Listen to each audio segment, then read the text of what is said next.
Hello students, last lecture में हम लोग केमिकल बॉन्डिंग कर रहे थे। केमिकल बॉन्डिंग के 6th लेक्चर में हमने फॉर्मल चार्ज और रेजोनेंस के बारे में काफी डिटेल में पढ़ा, है ना। एप्लीकेशन ऑफ कोवेलेंट बॉन्ड के बारे में हमने किया। आज हम लेक्चर 7 स्टार्ट कर रहे हैं, ध्यान से देखिए ना। केमिकल बॉन्डिंग थोड़ा सा लंबा चैप्टर है बेटा, लेकिन समझ में आने वाला चैप्टर है, मजेदार चैप्टर था।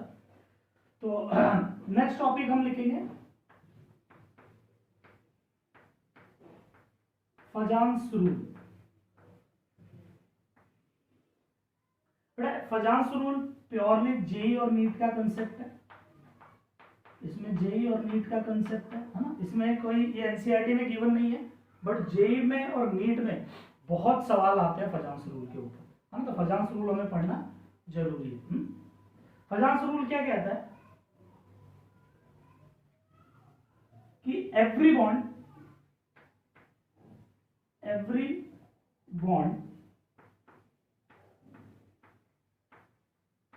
must have both ionic as well as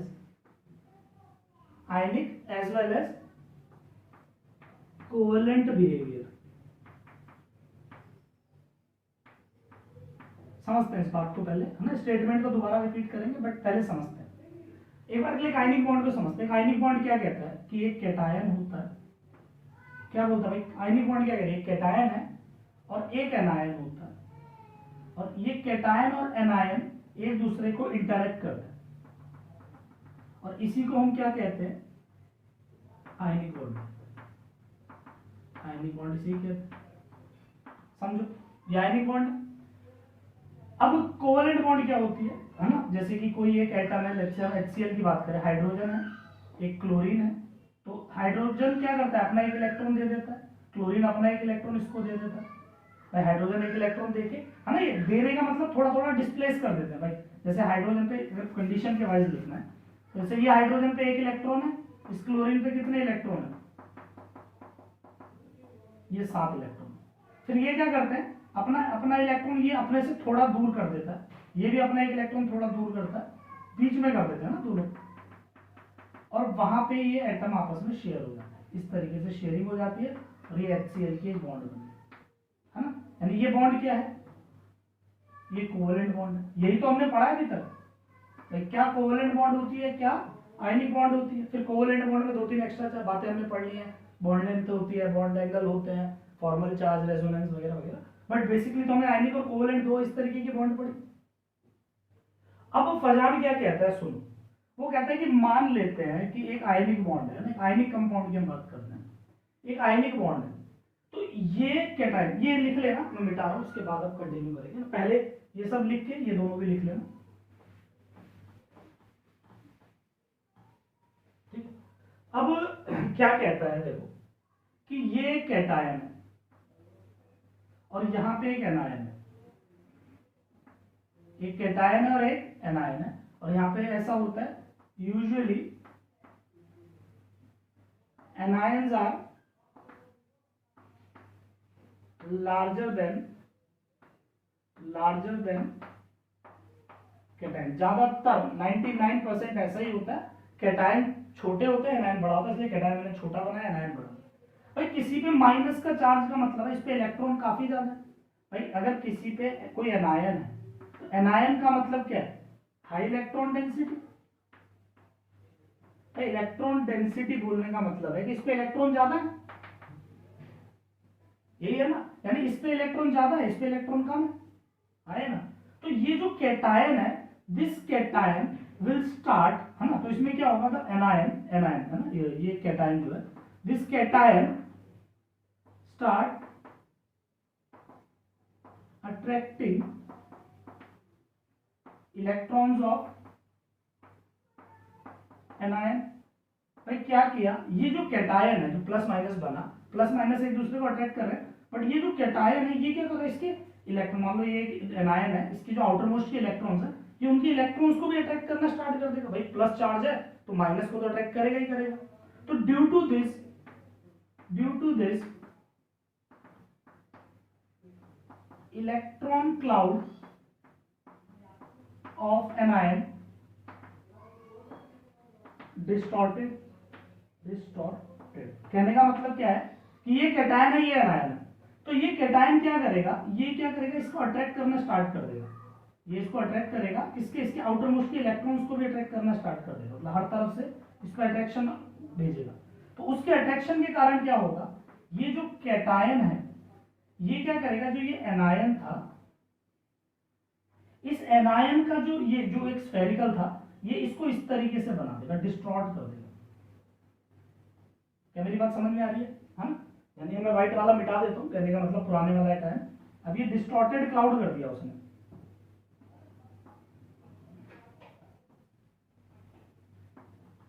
देखो ऐसे समझो, एक एटम था इस तरीके से था, अगर ऐसे नहीं समझ आ रहा ऐसे समझो भाई, जैसे सोडियम ले लेते हैं, ये Na+ है और ये क्लोराइड आयन है, ये Cl- है।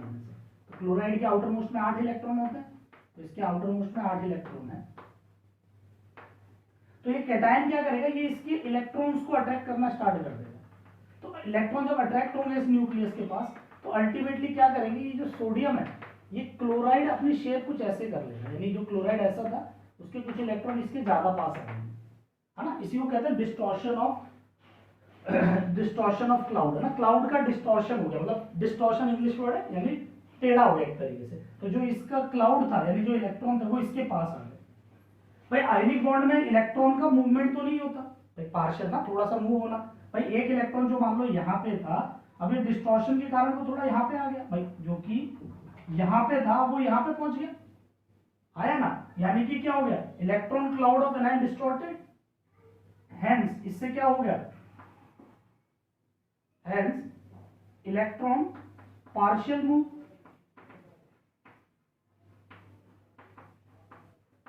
Toward cation. भाई कैटायन के तरफ थोड़ा सा मूव नहीं हो गया क्या भाई, जैसे ये एनायन था, इसका जो इलेक्ट्रॉन है ये थोड़ा सा कैटायन की तरफ मूव कर गया भाई, पहले यहां था, इस डिस्टॉर्शन के कारण थोड़ा सा इधर आ गया।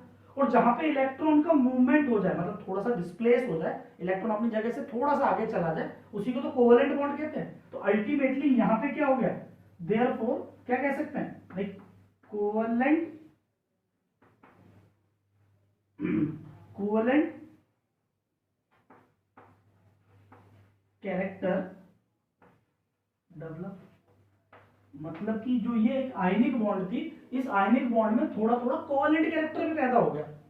नहीं आई बात भाई, मैं क्या कह रहा हूं कि जैसे ये एक आयनिक बॉन्ड थी, बट इसमें इसने इसको अट्रैक्ट करके, भाई आयनिक बॉन्ड में इलेक्ट्रॉन अपनी जगह से मूव नहीं करते, पहले कैटायन आयन बना लिया और अट्रैक्ट करते हैं, बट इस अट्रैक्शन के कारण इसका जो इलेक्ट्रॉन क्लाउड है वो थोड़ा सा डिस्टॉर्ट हो गया, यानी जो जहां पे था वहां से थोड़ा सा आगे आ गया।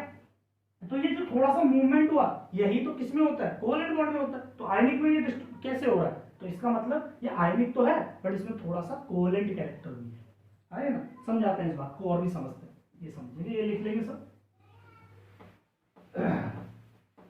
यानी कि ये बोल रहा है, there is no perfect ionic bond, या there is no perfect covalent bond. हर आयनिक बॉन्ड में थोड़ा थोड़ा कोवेलेंट कैरेक्टर भी होता है।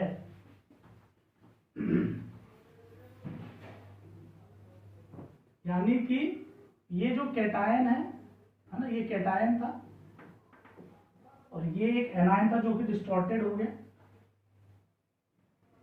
ये एनायन, तो इसमें ये अट्रैक्शन के कारण ये डिस्टॉर्ट हुआ, आया ना। तो यानी कि यहाँ पे क्या हो गया, कोवेलेंट कैरेक्टर डेवलप हो गया भाई, कोवेलेंट कैरेक्टर आ गया यहाँ पे। यानी आयनिक बॉन्ड में कोवेलेंट कैरेक्टर होता है, ये मैंने डेफिनेशन लिखवाई थी कि every bond having a covalent है ना आयनिक कैरेक्टर, मतलब उसमें कोवेलेंट कैरेक्टर भी है और आयनिक कैरेक्टर भी है, ठीक है। तो कहने का मतलब कितना कोवेलेंट कैरेक्टर होगा सर, ये आता है बेटा सवाल, है ना, कि भाई इसमें कितना कोवेलेंट कैरेक्टर है, कंपेयर करने की कई बार सवाल आते हैं। तो कितना कोवेलेंट कैरेक्टर होगा, एक चीज समझते हैं। एक बात मुझे पहले जवाब देना कि ये इसको अट्रैक्ट कर रहा है और ये अट्रैक्ट हो रहा है, कौन अट्रैक्ट कर रहा है, कैटायन, कौन अट्रैक्ट हो रहा है, एनायन। तो जो अट्रैक्ट कर रहा है उसको हम कहते हैं पोलराइजिंग पावर। क्या आप किस वर्ड से डिफाइन करते हैं, पोलराइजिंग पावर। पोलराइजिंग पावर यानी शॉर्ट में पीपी लिख देता हूं। पोलराइजिंग पावर किसकी है, द एबिलिटी, क्या, the ability of cation to attract electron cloud of anion. भाई what is polarising power? Polarising power किसकी होती है? कैटायन की। भाई कैटायन की पोलराइजिंग पावर मतलब सामने वाले को अट्रैक्ट करने की पावर, ठीक है। Polarisability, polarisability, what do you mean by polarisability? इसको पीए लिखेंगे शॉर्ट में, पोलराइजेबिलिटी, ठीक है, लिखेंगे ability of an anion, ability of an anion to attracted toward, to gets attracted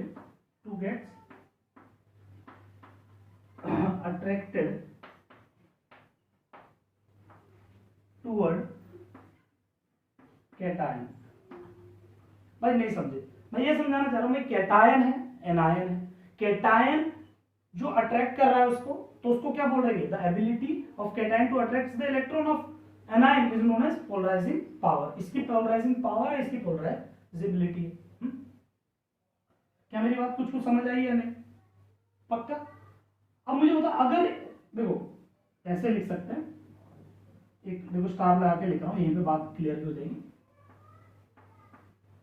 greater is the polarising power. भाई polarising power जितनी ज्यादा होगी, भाई ये ज्यादा होगी, यानी अट्रैक्ट करने की एबिलिटी ज्यादा होगी। Greater is the polarising power और ग्रेटर इज द पोलराइजेबिलिटी, यानी कि अट्रैक्ट होने की एबिलिटी ज्यादा होगी। Greater will be the covalent character. क्या हो रहा है सर, कुछ समझ नहीं आ रहा, शायद ऐसा कुछ बच्चों के मन में आ रहा होगा, तो थोड़ा सा रुको, अभी आएगा, अच्छी तरह आएगा ना। यानी इसकी पावर ज्यादा हो या इसकी पावर ज्यादा हो, मतलब इसकी पावर होगी, इसकी एबिलिटी होगी, तो पावर इसकी ज्यादा हो या इसकी पोलराइजेबिलिटी ज्यादा हो, दोनों में से जो भी ज्यादा होगा उसमें कोवेलेंट कैरेक्टर ज्यादा आ जाएगा। चलो समझते हैं इस बात को और भी ज्यादा।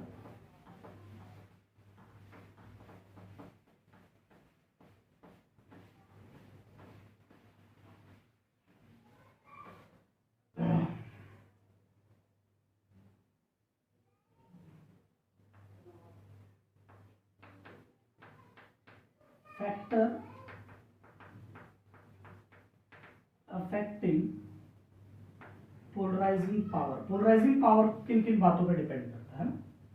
तो पोलराइजिंग पावर, पहला point, is directly proportional, inversely proportional to size. पहली बात, polarising power is inversely proportional to size. इसका मतलब क्या है? एक चीज खुद इमेजिन करो, एक चम्मच इंक है, इंक पेन वाली जो है ना, ब्लू इंक, एक चम्मच इंक है। अगर वो एक चम्मच इंक मैं पूरे हाथ पे लगा रहा हूं, ठीक है, इस पूरे हैंड पे लगा है, पहला केस। दूसरा केस, वही एक चम्मच इंक मैंने सिर्फ अपने इस फिंगर पे लगाया, इस पूरी फिंगर पे लगाया, ठीक है, ये इस फिंगर पे लगा और एक पूरे हाथ पे लगाया। बताओ दोनों में से किस में वो ब्लू, डार्क ब्लू होगा, मतलब ज्यादा कंसंट्रेटेडली तुम्हें ब्लू दिखेगा? फिंगर। यानी सेम चार्ज अगर कम जगह पे हो, सेम अमाउंट कम जगह पे डिस्ट्रीब्यूट हो, तो वो ज्यादा कंसंट्रेटेड होता है। तो वही चीज है, यानी कि अगर मान लेते हैं कहीं पे Li+ है ना, मैं ये चीज तुम्हें बताता हूँ, लिथियम, सोडियम, पोटेशियम, रुबिडियम और सीजियम है ना, ये हमने पढ़ा हुआ नहीं है इसलिए यहाँ पे बता रहा हूँ। Lithium, sodium, potassium, rubidium, caesium, ये एक ही ग्रुप के फैमिली मेंबर है, याद रखना है। Lithium, sodium, potassium, rubidium, caesium, है ना। लीना के रब से फरियाद, है ना, FR भी होता है बट वो रेडियो एक्टिव है, इसलिए 5 को याद रखो। लीना की, है ना, रब से फरियाद, लीना की रब से फरियाद। तो क्या होगा, इनका जो साइज है, इनका जो साइज है वो क्या होगा, डाउन द ग्रुप बढ़ता है। साइज क्या होता है, बढ़ता है। हाँ, सीजियम का साइज बड़ा है, लिथियम ऐसे छोटा सा एक एटम होता है, ये थोड़ा बड़ा है, ये और भी बड़ा है, ये और बड़ा है, इस तरीके से आया ना। तो अगर मैं तुमसे बोलूं लिथियम या सोडियम, दोनों में किसकी पोलराइजिंग पावर ज्यादा होगी, कौन ज्यादा अट्रैक्ट कर पाएगा, कौन, लिथियम। क्यों? क्योंकि इसका साइज छोटा है। भाई बोलने का मतलब क्या है कि देखो दोनों पे है तो प्लस का चार्ज, दोनों पे चार्ज क्या है, प्लस का ही है, लेकिन ये प्लस का चार्ज कम जगह पे बिखरा हुआ है और इसका प्लस का चार्ज पूरे जगह पे बिखरा हुआ है। तो क्या होगा, ये इसकी क्या होगा, greater charge density, greater density, अबे भाई ज्यादा कंसंट्रेटेड यही होगा ना, इसकी डेंसिटी ज्यादा होगी भाई। दोनों का चार्ज सेम है, दोनों का चार्ज सेम है, लेकिन भाई ये कम जगह पे इसलिए ज्यादा कंसंट्रेटेड है, इसलिए इसकी पोलराइजिंग पावर ज्यादा होगी। तुम्हें तो याद रखना lithium, sodium, potassium, rubidium, caesium, इनमें किसकी पोलराइजिंग पावर ज्यादा है भाई? लिथियम की, मतलब जितना छोटा साइज होगा। पक्का है नहीं? तो ये एक एग्जांपल जैसे हमने लिखा ए, इसी में बी एग्जांपल और लिख देता हूं यहाँ नीचे। ऐसे अगर हम दूसरी एक ग्रुप लें, क्या beryllium, magnesium, calcium, strontium, barium, है ना। BeMg का सरबारा ऐसे रहता है, बेटा मांगे कार स्कूटर बाप राजी, है ना, जैसे मर्जी तुम्हें याद रखना, बट मैं तो कोशिश करता हूँ बेटा कि सिंबल से याद रखो, अच्छा है। BeMg का सरबारा, है ना, BA और RA, लास्ट में RA भी होता है रेडियम, बट वो हमें नहीं देखना, लास्ट एलिमेंट अभी भूल जाओ। क्या है? BeMg का सरबारा, या बेटा मांगे कार स्कूटर बाप राजी या रोए, अपने अपने हिसाब से सोच लेना, ठीक है। BeMg का सरबारा। अब इसमें भी क्या है, डाउन द ग्रुप साइज क्या होता है? बढ़ता है, तो यहाँ पे इनमें साइज क्या होगा? बढ़ेगा, ये साइज बढ़ेगा, है ना। तो इसमें क्या, अगर इन दोनों की मैं बात करूं तो बेरिलियम और मैग्नीशियम दोनों में किसका पोलराइजिंग पावर ज्यादा होगी? बेरिलियम की। पोलराइजिंग पावर किसकी ज्यादा होगी? बेरिलियम की। ये इसकी पोलराइजिंग पावर है ना।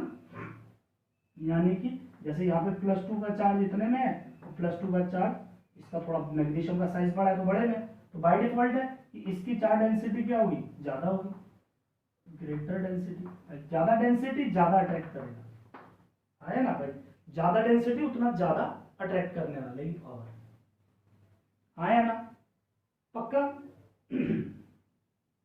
पहला फैक्टर अफेक्टिंग पोलराइजिंग पावर, दूसरा फैक्टर्स अफेक्टिंग पोलराइजिंग पावर में सेकंड पॉइंट अगर लिखेंगे, polarising power is directly proportional to charge. Polarising power is directly proportional to charge. जितना ज्यादा चार्ज उतनी ज्यादा डेंसिटी, उतनी ज्यादा पोलराइजिंग पावर।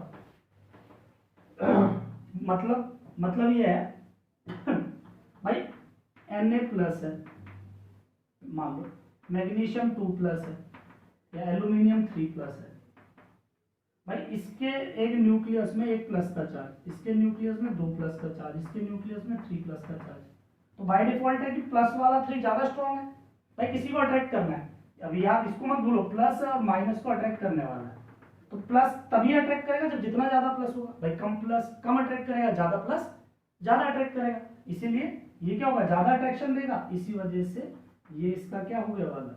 Polarising power. तो जितना ज्यादा चार्ज उतनी ज्यादा पोलराइजिंग पावर। ये दो बातें तुम्हें याद रखनी है पोलराइजिंग पावर में, साइज छोटा पोलराइजिंग पावर ज्यादा, चार्ज ज्यादा पोलराइजिंग पावर ज्यादा, है ना। एक और एग्जांपल इसके नीचे चाहो तो लिख लो, लिथियम बेरिलियम और लिथियम बेरिलियम ले लो, +2+, है ना। तो इसमें क्या है? +2 इसका चार्ज ज्यादा है, इसलिए इसकी पोलराइजिंग पावर है। पक्का या नहीं? उम्मीद करता हूँ सबको ये समझ आया होगा, है ना। इसी में सेकंड पार्ट लिखेंगे, फैक्टर्स अफेक्टिंग पोलराइजेबिलिटी। एबिलिटी कैसे डिपेंड करेगी? इसमें भी दो बातें, चार्ज पे और साइज पे। तो पहला लिखेंगे polarisability is directly proportional to size. देखो उसमें अलग था, इसमें अलग है, is directly proportional to size. क्यों भाई? देखो एक चीज समझते हैं कि अगर ये एक छोटा चार्ज है और एक ये बड़ा चार्ज है, एक छोटा चार्ज है एक बड़ा चार्ज है, तो पहले साइज की बात कर लें बेटा, है ना। वहां पे पहले साइज क्या है वो साइज ले लेते हैं भाई। Polarisability is directly proportional to size. एक छोटा साइज है एक बड़ा है, तो बेटा बड़े वाले को डिस्टॉर्टेड होना इजी होगा कंपेयर टू छोटे वाला, छोटे वाले को डिस्टॉर्ट होना मुश्किल होगा। यानी यहां पे क्या लिख सकता हूं? Distortion is easy for larger size. भाई अगर साइज बड़ा है तो डिस्टॉर्ट होना आसान होगा। नहीं समझे? ऐसे समझो भाई, ये एक न्यूक्लियस है और इस न्यूक्लियस के बाहर एक इलेक्ट्रॉन है, ये एक इलेक्ट्रॉन। ऐसे ही यहाँ पे ये न्यूक्लियस है और इसके बाहर एक इलेक्ट्रॉन। तो यहाँ बना देता हूँ। तो भाई अगर ये न्यूक्लियस, ये एटम छोटा है तो न्यूक्लियस इसको ज्यादा अट्रैक्ट करेगा, भाई न्यूक्लियस के पास होगा। और अगर ये साइज बड़ा है तो न्यूक्लियस से दूर होगा, इसका मतलब ये कम अट्रैक्ट करेगा। अब बाहर से एक आया प्लस अट्रैक्ट करने वाला, ये आया भाई मैं अट्रैक्ट करूंगा, ये प्लस आया, ये इस इलेक्ट्रॉन, ये इलेक्ट्रॉन नीचे बना देता है, ठीक है। अब ये इसको अट्रैक्ट करने आया और ये इसको अट्रैक्ट कर रहा है, तो कौन आसानी से कर पाएगा? ये इजीली कर पाएगा। क्यों? क्योंकि इसका न्यूक्लियस से इन्फ्लुएंस कम है भाई, easy because less influence with nucleus. तो ये न्यूक्लियस से कम इन्फ्लुएंस है, ये इलेक्ट्रॉन न्यूक्लियस के जो दूर है इसलिए न्यूक्लियस से ज्यादा अट्रैक्ट नहीं हो रहा, इसलिए इसको फैलाना, खींचना ज्यादा आसान हो गया, आया ना। यानी polarisability directly proportional to size, size बड़ा होगा पोलराइजेबिलिटी आसान हो जाएगी, है ना। यानी इसी के नीचे यहाँ पे लिख रहा हूँ मैं, तुम लिख लेना। जैसे कि मैं बता देता हूँ, फ्लोराइड, क्लोराइड, ब्रोमाइड या आयोडाइड, है ना, ये चार है। तो इनके अगर मैं साइज की बात करूं तो क्या होता है? डाउन द ग्रुप साइज बढ़ता है, डाउन द ग्रुप साइज बढ़ रहा है, यानी कि इनकी पोलराइजेबिलिटी भी क्या होगी? बढ़ रही है। ये इनकी पोलराइजेबिलिटी भी क्या होगी? बढ़ेगी। डाउन द ग्रुप पोलराइजेबिलिटी बढ़ती हुई चली जाएगी। पक्का है नहीं? चलो सेकंड देखते हैं, है ना। दो चार एग्जांपल मैं से बताता हूँ। ऑक्साइड और फ्लोराइड, सल्फाइड। तो तुम याद रखना, सल्फाइड का साइज क्या होता है? बड़ा। तो इसका साइज बड़ा है तो इसकी पोलराइजिंग एबिलिटी भी ज्यादा होगी। यही लिख देता हूँ मैं ना। ऐसे एक और अगर लिखना, तीन लिख लेते हैं, नाइट्राइड और फॉस्फाइड। तो फॉस्फाइड का साइज क्या है? बड़ा है, इसलिए इसकी पोलराइजिंग एबिलिटी भी बड़ी। आया ना। ये बात ऐसी है कि सर साइज का ये तुम्हें ध्यान रखना बेटा ना, बाकी हम थर्ड चैप्टर करेंगे सॉरी, थर्ड चैप्टर हम लोग करेंगे पीरियोडिसिटी, तब साइज के बारे में और भी आएंगी बातें, बट अभी के लिए बस इतना काम कर, इतना याद हम कर सकते हैं ना। तो पहला पार्ट हो गया। सेकंड देखते हैं।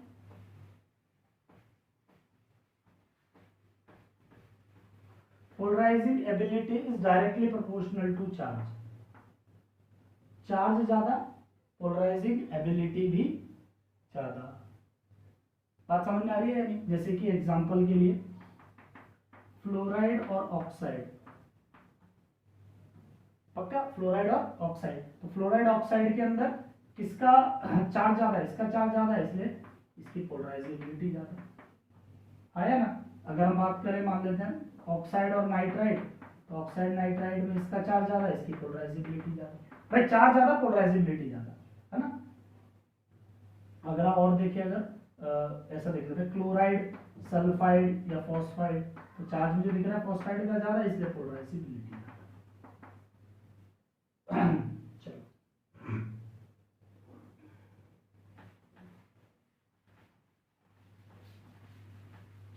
एक बार के लिए देखो और वीडियो पॉज करो 10 मिनट, 10 मिनट वीडियो पॉज करके जितना भी मैंने लिखा है फैक्टर्स, ये चारों फैक्टर्स को ध्यान से देखो, ठीक है। 10 मिनट वीडियो पॉज करके एक बार दोबारा देखो, ताकि आप जो क्वेश्चन कराऊंगा वो समझ आएंगे।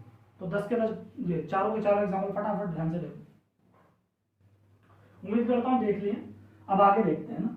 यानी कि मेन बात, फजांस रूल की सबसे मेन बात जो मैं लिखवा रहा हूं ध्यान से देखना है कि मुझे पता है कैटायन और एनायन में जो मैं बना रहा हूं, मुझे ये पता चल गया अगर ये स्मॉलर है और ये अगर लार्जर है, भाई ये छोटा है तभी इसकी पीपी ज्यादा होगी, जब ये बड़ा होगा तब इसका पीए ज्यादा होगा, यही होगा। यानी फजांस रूल में एक सिंपल सी स्टेटमेंट हम लिख सकते हैं, स्मॉलर कैटायन, छोटा कैटायन हो, प्लस छोटा कैटायन लार्जर एनायन, बड़ा एनायन हो। भाई ये छोटा होगा तो ज्यादा अट्रैक्ट करेगा, ये बड़ा होगा तो ज्यादा फैलेगा। तो स्मॉलर कैटायन लार्जर एनायन क्या हो जाएगा? Greater covalent character. क्या होगा? Greater covalent character. मतलब पूरा फजांस रूल को एक इस स्टेटमेंट में हमने कन्वर्ट कर दिया कि छोटा कैटायन बड़ा एनायन ग्रेटर कोवेलेंट कैरेक्टर। पक्का? चलो क्वेश्चन करें तो ही समझ आएगा बेटा ना, ऐसे तो बस चलती रहेगी बातें।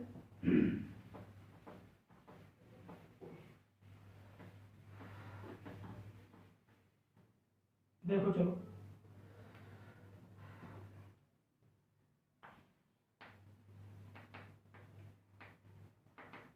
which of the following having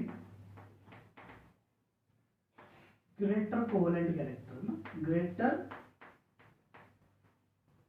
covalent character, इनमें से किसमें कोवेलेंट कैरेक्टर सबसे ज्यादा है? ठीक है, चलो एग्जांपल के लिए स्टार्ट करते हैं। ठीक है, पहला मैंने लिया मतलब lithium chloride B, sodium chloride C, potassium chloride या डी, रुबिडियम क्लोराइड। इन चारों में किसमें कोवेलेंट कैरेक्टर ज्यादा है? मुझे बस कोवेलेंट कैरेक्टर का नाम अगर आ जाता है तो ये पता चल गया फजांस रूल की बात कर रहा है। अब फजांस रूल में अगर मैं बात करूं तो इन चारों में किसमें कोवेलेंट कैरेक्टर ज्यादा है? मुझे पता है कैटायन छोटा होना चाहिए, एनायन बड़ा होना चाहिए, बस ये मेरा रूल है। तो कैटायन छोटा देखो, एनायन बड़ा देखो। तो अगर मैं कैटायन की बात करूं तो लिथियम, सोडियम, पोटेशियम, रुबिडियम। सबसे छोटा मैंने अभी बताया कि लिथियम सबसे छोटा होगा, फिर सोडियम, फिर पोटेशियम, फिर रुबिडियम। तो सबसे छोटा कौन है? लिथियम। तो कैटायन छोटा कौन सा है? लिथियम, है ना। और एनायन, अब एनायन जो चारों में सेम है, क्लोराइड क्लोराइड क्लोराइड। तो जब एनायन सेम है तो हमें सिर्फ क्या देखना बचा? कैटायन। तो कैटायन इसका छोटा है, यानी इसमें कोवेलेंट कैरेक्टर ज्यादा है। पक्का या नहीं? चलो एक और देखते हैं। Sodium fluoride, sodium chloride, sodium bromide, sodium iodide. भाई किसमें कोवेलेंट कैरेक्टर सबसे ज्यादा, ये चेक करना है। तो मुझे पता है कैटायन छोटा, एनायन बड़ा। तो कैटायन छोटा, अभी तो चारों कैटायन सेम है, तो कैटायन तो देखे ही नहीं हम, छोड़ देना। बचा क्या? एनायन। फ्लोराइड, क्लोराइड, ब्रोमाइड और आयोडाइड। तो इसमें बड़ा एनायन चाहिए, तो बड़ा एनायन किसका है? आयोडाइड का। बात समझ में आ रही है या नहीं? इसीलिए क्या हो जाएगा? NaI, क्योंकि एनायन बड़ा है, कैटायन तो सब में सेम ही है। बात खत्म। अगला देखते हैं।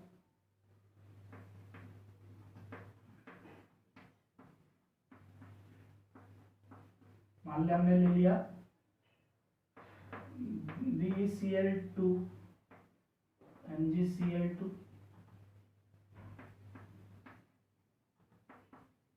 मान लो ये। तो भाई अगेन देखो, इसमें मुझे दिख रहा है कैटायन, एनायन तो क्या है, सब में सेम है। तो देखना क्या है? सिर्फ कैटायन। तो कैटायन क्या होना चाहिए? छोटा। तो BeMgCl, तो इन चारों में सबसे छोटा कौन है? Be, beryllium. अभी बताया है ना। ये पता, तुम देखोगे भी अभी पार्ट 2 में जब एस ब्लॉक पढ़ोगे तो देखोगे BeCl2 पॉलीमेरिक एक लंबी लंबी चेन वाले कंपाउंड बनाता है। क्यों बनाता है? तो कोवेलेंट कैरेक्टर होता है। ऐसे देखो लिथियम क्लोराइड भी एक्सेप्शनल बिहेवियर रखता है। क्यों? क्योंकि कोवेलेंट कैरेक्टर है। ठीक है, एक और देखते हैं। अगर यहाँ पे देखें, ऐसा ले लेते हैं, लिथियम क्लोराइड, सोडियम फ्लोराइड,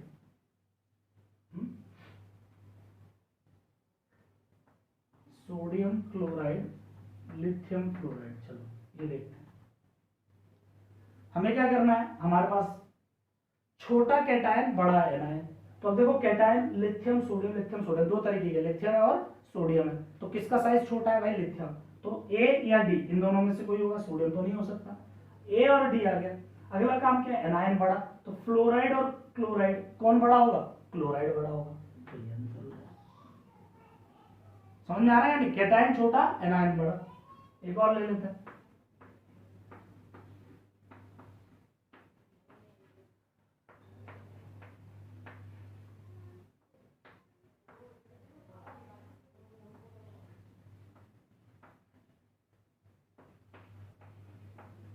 चलो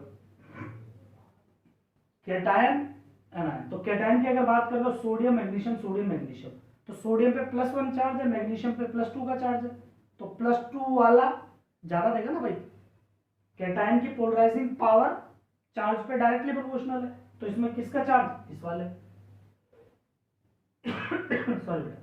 तो क्या होगा? इसमें Na या Mg, तो Na प्लस और Mg2 प्लस, तो चार्ज किसका ज्यादा है? Mg2 प्लस का चार्ज ज्यादा है, तो क्या इन दोनों में से कोई होगा, Mg वाला। हाँ है ना। बचा क्या, ऑक्सीजन या क्लोरीन, तो ऑक्सीजन पे -2, क्लोरीन पे -1, तो क्या होगा, चार्ज ज्यादा होना चाहिए, तो ऑक्साइड पे चार्ज ज्यादा है, तो यहाँ पे MgO मोर कोवेलेंट कैरेक्टर होगा। बात समझे? मैं बाकी शीट दे दूंगा और भी करते रहना, ये 5-7 एग्जांपल बहुत है। तो यहाँ से तुम्हें फजांस रूल क्लियर हो जाना चाहिए। फजांस रूल की बेसिक बात यही है, कैटायन छोटा, एनायन बड़ा, ग्रेटर कोवेलेंट कैरेक्टर। ठीक है, एक क्वेश्चन और देता हूँ, चलो एक और बताओ ना, एक और बस फिर खत्म। मतलब कराने को बेटा कराते जाओ, क्या कमी थोड़ी है, लेकिन आगे बढ़ते हैं। A B C और D। मान लो क्या होगा, LiCl KCl HCl और MgO। कौन सा होगा भाई, LiCl KCl HCl MgO, किसमें कोवेलेंट कैरेक्टर ज्यादा होगा, है ना? तो बताओ भाई, ऐसा कैटायन में चार्ज Mg पे बड़ा दिख रहा है, ऑक्सीजन पे बड़ा दिख रहा होगा शायद, है ना? वीडियो पॉज करके की करो एक बार, अगर करा है तो तुम देख रहे हो MgO ही तुम्हारा आंसर आ रहा होगा, और आंसर HCl है। अरे भाई HCl तो खुद ही कोवेलेंट क्या कंपाउंड है भाई। हम छोटा कैटायन बड़ा एनायन बिल्कुल देखेंगे कब, जब आयनिक कंपाउंड होंगे। These all are ionic compound, these all are ionic compounds, these all are ionic compound, सारे आयनिक कंपाउंड है। बट फिर भी HCl तो कोवेलेंट कंपाउंड है ना बेटा, तो इससे ज्यादा कोवेलेंट कैरेक्टर तो नहीं आएगा भाई। जैसे कि LiCl है तो आयनिक, लेकिन थोड़ा सा कोवेलेंट कैरेक्टर इसमें आ जाता है, ये थोड़ा थोड़ा कोवेलेंट बॉन्डिंग जैसे करने लगता है, लेकिन ये तो है ही कोवेलेंट, तो कैरेक्टर तो इसका सबसे ज्यादा होगा। तो ये एक बात ध्यान रखना, ऐसे धोखों से बचना ना, तो लिख लेना यहाँ पे, ये धोखा होता है, ऐसे धोखे मत खाना। चलो, उम्मीद करता हूँ ये फजांस रूल अच्छी तरीके से समझ आया होगा। एक शीट भेजूंगा, शीट में क्वेश्चन कर लेना, फजांस रूल पे काफी क्वेश्चन है उसमें, 15-20 क्वेश्चन भेज दूंगा फजांस रूल के, तो प्रैक्टिस हो जाएगी तुम्हारी।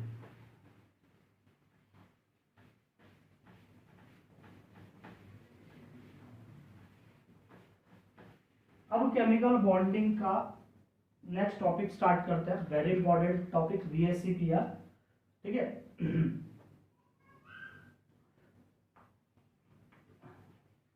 Valence shell electron pair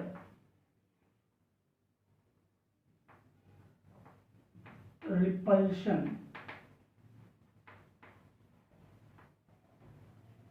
theory. ठीक है, valence shell electron pair repulsion theory, इसी को शॉर्ट में VSEPR, इसी को बोला जाता है VSEPR, है ना? मैं एक चीज और क्लियर कर देता हूँ, जैसे कि बात है पानी की, तो पानी में H2 बनाते हैं, ऐसा बनाओ घर का मान लें, कैसे भी बनाओ, कोई फर्क नहीं पड़ता, है ना? अभी तक तो हम क्या पढ़ रहे थे, बॉन्डिंग के बारे में पढ़ रहे थे, है ना? कोई बॉन्डिंग कैसे बनती है, सारी बॉन्डिंग के बारे में बात कर रहे थे। लेकिन अब बॉन्डिंग को रोक दिया है, कोवेलेंट बॉन्डिंग आगे कंटिन्यू करेंगे, बट उससे पहले अब हम पढ़ रहे हैं VSEPR, यानी कि किसी भी मॉलिक्यूल का रियल 3 डायमेंशनल स्ट्रक्चर। जैसे हम मिथेन बनाते हैं CH4, तुम कैसे भी बनाते हो ना, अब ये थ्योरी बताएगी कि ये ऐसा नहीं, ये कैसा होता है, ये कुछ इस तरीके से होता है, टेट्राहेड्रल फिगर होती है, आया ना? बस समझो, BF3 एक ट्राइंगल की तरह होता है, ये BF3 एक ट्राइंगल की तरह होता है। ये सारी बातें ये थ्योरी एक्सप्लेन करेगी, और ये थ्योरी खत्म होते नेक्स्ट लेक्चर में हो जाना चाहिए कंप्लीट।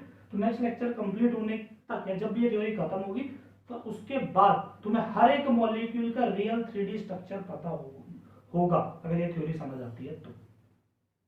ठीक है, तो इसको स्टार्ट करते हैं। Valence shell electron pair repulsion theory, इनमें एक बार इसको थोड़ा सा बाइफिकेट करते हैं। वैलेंस शेल का मतलब क्या है, आउटर मोस्ट शेल, यही होता है वैलेंस शेल, मतलब outermost shell. Electron pair, what do you mean by electron pair? Electron pair का मतलब होता है lone pair plus bond pair, जो बॉन्ड में चले गए या जो लोन में भी रह गए, मतलब अकेले जो एज ए लोन पेयर है, या बॉन्ड के जो इलेक्ट्रॉन्स है ना, बॉन्ड पेयर। ये बॉन्ड पेयर, ये क्या कहता है, एक एग्जांपल ये समझते हैं। जैसे कि पानी का ही लेता हूं, सबसे सिंपल एग्जांपल है, ये H2O हमने लिया,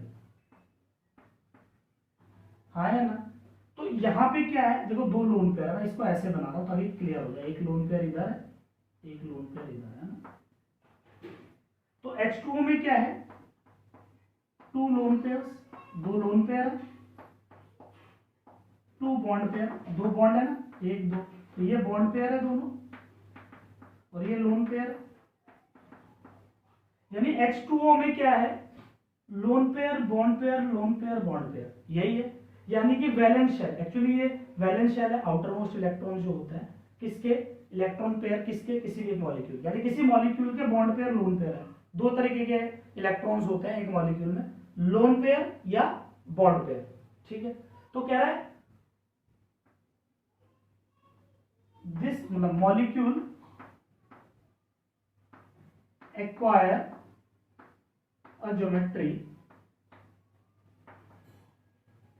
ये कोई भी मॉलिक्यूल इस तरीके से ज्योमेट्री एक्वायर करेगा, मॉलिक्यूल एक्वायर अ ज्योमेट्री इन विच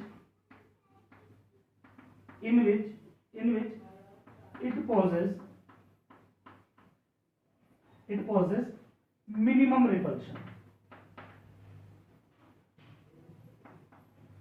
तो क्या बात हो रही है, ये बात हो रही है कि देखो इलेक्ट्रॉन बॉन्ड पेयर हो या लोन पेयर हो, है तो सारे नेगेटिव भाई, है तो इलेक्ट्रॉन ना, बॉन्ड पेयर या लोन पेयर है तो इलेक्ट्रॉन, तो ये सारा का सारा नेगेटिव चार्ज है। अब इतने सारा माइनस चार्ज इस ऑक्सीजन के आसपास है, तो माइनस माइनस को रिपेल भी तो करेगा। तो वो कह रहा है वो रिपेल इस तरीके से करेगा, इनका रिपल्शन इस तरीके से होगा कि मिनिमम रिपल्शन हो जाए। मतलब रिपल्शन हो गया, ऐसे समझो ना, ये दो मैग्नेट है ना, दोनों नॉर्थ पोल है, एक दूसरे के पास लाओगे तो ये नॉर्थ पोल रिपेल करेंगे ना। तो ऐसा थोड़ी एक इधर रख दे इधर रख दे फिर भी रिपेल करेंगे, नहीं ना, एक मिनिमम पास लाओगे तो करेंगे, एक डिस्टेंस पे आके उन्हें कोई फर्क नहीं पड़ेगा। तो कहने का मतलब वो इस तरीके से एक दूसरे से दूर हो जाएंगे कि उनकी रिपल्शन क्या हो जाए, मिनिमम हो जाए, है ना। तो ये मैंने सिर्फ ये हेडिंग को समझाने के लिए बात की है। Valence shell electron pair, valence shell actually जो ये इलेक्ट्रॉन पेयर होता है ना, बॉन्ड पेयर और लोन पेयर, ये बॉन्ड पेयर और लोन पेयर वैलेंस शेल में ही पड़े होते हैं, वहीं पे रखे हुए। तो ये बोलना चाह रहा है वैलेंस शेल के इलेक्ट्रॉन पेयर यानी बॉन्ड पेयर लोन पेयर जो है उनकी रिपल्शन की ये थ्योरी है। बात समझ में आ गई, उनकी रिपल्शन की ये थ्योरी है। तो इसी को आगे पढ़ते हैं। देखो इसको आगे कंटिन्यू करने से पहले कुछ बेसिक ज्योमेट्री देखते हैं, कौन कौन सी ज्योमेट्री होती है, ठीक है। और शायद आप बेसिक ज्योमेट्री लास्ट टॉपिक है, उसका नेक्स्ट लेक्चर में करेंगे। बेसिक ज्योमेट्रीज, कुछ बेसिक ज्योमेट्री के बारे में बात करते हैं, बीएससी तैयारी के अंदर ही है ना। ऐसे समझो, पहले मानते हैं इसके अबाउट है ना, ये कोई एक ऐसे मानते हैं ये दो मैग्नेट है मेरे पास, कितने मैग्नेट है, दो है, दोनों का दोनों नॉर्थ पोल है, इमेजिन करो। तो अगर इन दोनों को मुझे एक दूसरे के पास में लेके आऊंगा तो रिपेल करेगी, यानी इस सेंटर के पास मुझे दो नॉर्थ पोल रखने हैं, दो नॉर्थ पोल इस सेंटर, ये कोई एक सेंटर है, इस सेंटर के पास दो नॉर्थ पोल लगाने हैं, दोनों एक दूसरे को धक्का मारने वाले हैं। कितने लगाने, दो लगाने। तो इस तरीके से लगाने की मिनिमम रिपल्शन, इस तरीके से लगाने की मिनिमम रिपल्शन। तो मेरे पास बेस्ट तरीका क्या है, एक दूसरे से इतने ऐसे रख दूं, कहने का मतलब 180 डिग्री पे रख दूं, एक इधर लगा दूं एक इधर लगा दूं, एक दूसरे को क्या करूं 180 डिग्री एंगल पे रख दूं। नहीं समझे या समझे, दोनों को किस एंगल पे रख दूं, 180 डिग्री एंगल पे रख दूं। श्योर।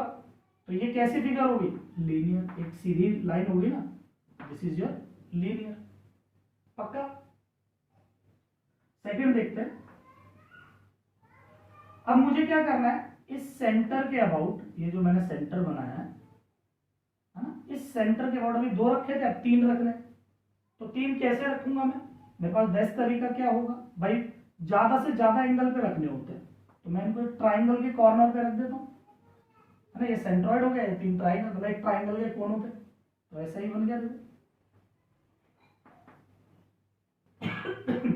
ये बन गया। तो इसको बोलते हैं, इसमें बॉन्ड एंगल कितना है, 120 डिग्री है ना, 120 + 120 + 120 360 हो गया। इसको बोलते हैं ट्राइगोनल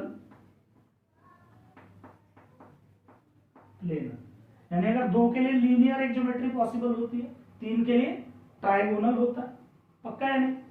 अगला देखते हैं 4 के लिए, मतलब तीसरा है। अब सेंटर के अबाउट मुझे 4 लगाने हैं। सेंटर के अबाउट कितने लगाने हैं? 4। कैसे लगा सकते हैं? चलो देखें। ऐसे लगा दूं क्या? एक स्क्वायर के कोने में, स्क्वायर के कोने में लगा दूं। भाई सारे एंगल 90 डिग्री हो गए, आया ना? नहीं बेटा, ये गलत। ये लिख के काटना तुम लोग, है ना, लिख के काटना। ये ऐसा गलती होती है बहुत, तो लिख के काटना कि ऐसा नहीं होगा। क्यों नहीं होगा? क्योंकि हम 3D में भी जा सकते हैं बेटा, जरूरी नहीं है ये सारी हम 2D बना रहे हैं। हम हर बार 2D बनाना जरूरी नहीं, हम 3D भी बना सकते हैं। तो अगर 3 है तो हमें 3D में बनाना, देखते हैं कैसे। मुझे क्या करना है? टेट्रा, मतलब 3 में 4 आइटम लगाना है। कैसे लगा सकता हूं? देखो ध्यान से सुनना ना।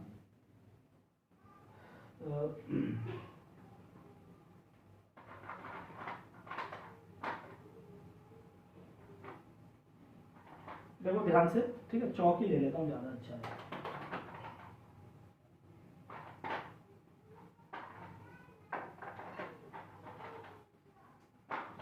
देखो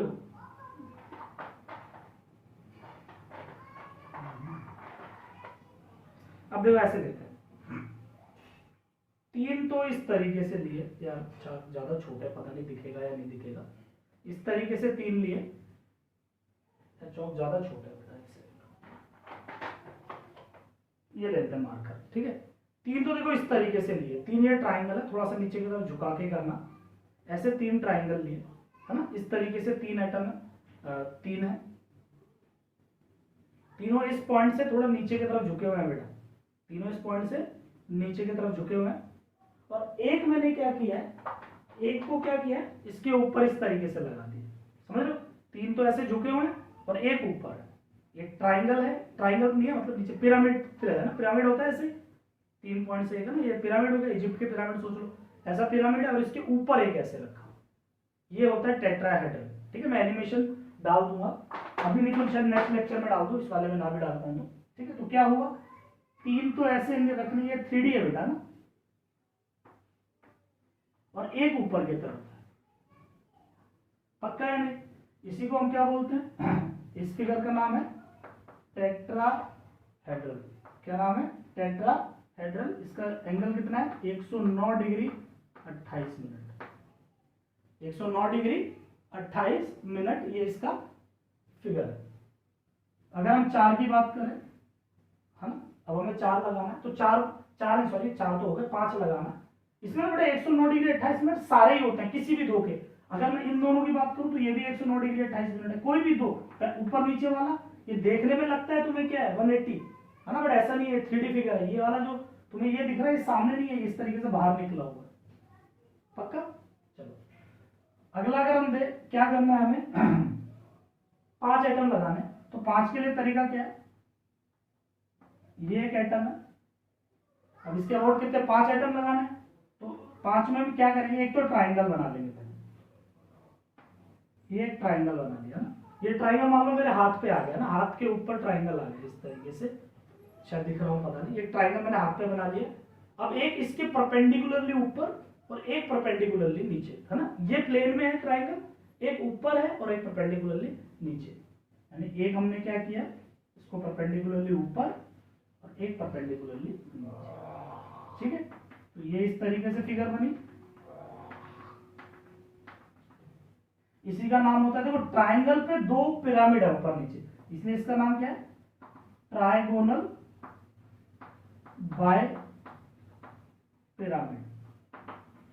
ट्राइगोनल बाय पिरामिड नाम है बेटा, देख ट्राइंगल है, इस ट्राइंगल के ऊपर एक पिरामिड खड़ा कर दिया हमने, तो ट्राइगोनल पिरामिड, और नीचे एक और 2 पिरामिड, तो ट्राइगोनल बाय पिरामिड इस फिगर का नाम है। जब एक सेंटर के अबाउट क्या करते हैं, 3 और 2 5 आइटम लगाने होते हैं। एक लगाना है तो लीनियर, 2 तो ट्राइगोनल प्लेनर, 3 4 लगाने हो तो टेट्राहेड्रल, 5 लगाने हो तो ट्राइगोनल, है ना। इसमें एक चीज और देखिए, इसको बोलते हैं ई आइटम नाम दिया मैंने इसका ई, और इसको नाम दिया ए, ठीक है। तो बॉन्ड एंगल लिख लेंगे, ई के बीच में होगा 120 डिग्री, ए के बीच में होगा 90 डिग्री, ए के बीच में होगा 180 डिग्री। क्या होगा? 180 डिग्री होगा। पक्का? नेक्स्ट देखें, दो और बाकी है। चौथा, पांचवा देखते हैं। अगर हमारे पास क्या है, अब एस के अबाउट कितने एटम लगाने हैं हमें? अभी 5 लगाए थे, अब 6 लगाने हैं, तो 6 कैसे लगाएंगे? देखो, एक स्क्वायर के 4 कोनों में 4, एक तरीके से ये स्क्वायर है तो उसके 4 कोनों में 4, एक परपेंडिकुलरली ऊपर, एक परपेंडिकुलरली नीचे। भाई पहले ट्राइंगल बनाया था ना हाथ पे, अब ये मान लो स्क्वायर बना दिया अपन ने ये हाथ पे, इस तरीके से ये स्क्वायर हाथ पे है, तो एक ऊपर परपेंडिकुलर और एक परपेंडिकुलरली नीचे। समझ रहे हो? स्क्वायर हाथ में अगर है, यानी 4 इसके जो ये वाले 4 हैं, ये चारों अपने हाथ पे हैं, एक ऊपर लगाया इसके और एक नीचे लगा, है ना? इस तरीके से फिगर बनी, यानी ये 4 तो हाथ पे हैं, एक परपेंडिकुलरली ऊपर और एक परपेंडिकुलरली नीचे। जब परपेंडिकुलरली ऊपर आ जाए तो पिरामिड बनता है, तो इसमें भी ऊपर नीचे 2 पिरामिड है, तो इसका नाम क्या हो जाएगा? Square by pyramid. क्या नाम है इसका? Square by pyramid. ठीक है।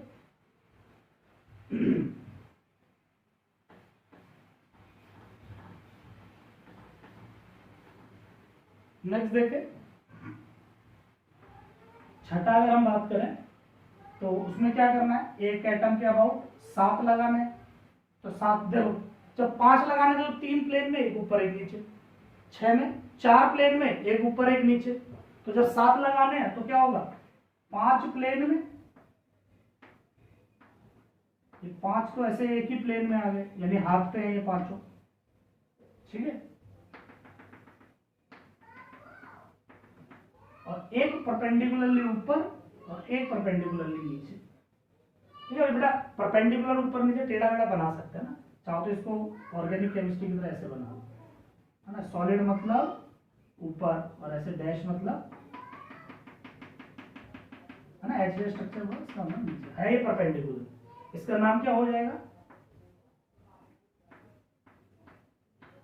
पेंटागोनल। 5 है तो pentagonal bipyramid, pentagonal bipyramid. दोबारा बोल रहा हूं, square bipyramid, pentagonal bipyramid, ये टोटल 6 ज्योमेट्री है। कैसे? इनके नाम बेटा बिल्कुल ढंग से रट लो।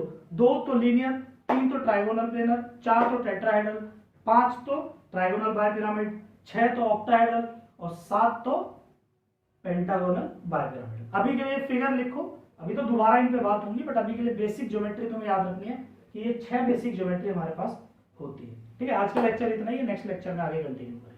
चलो बाय बेटा।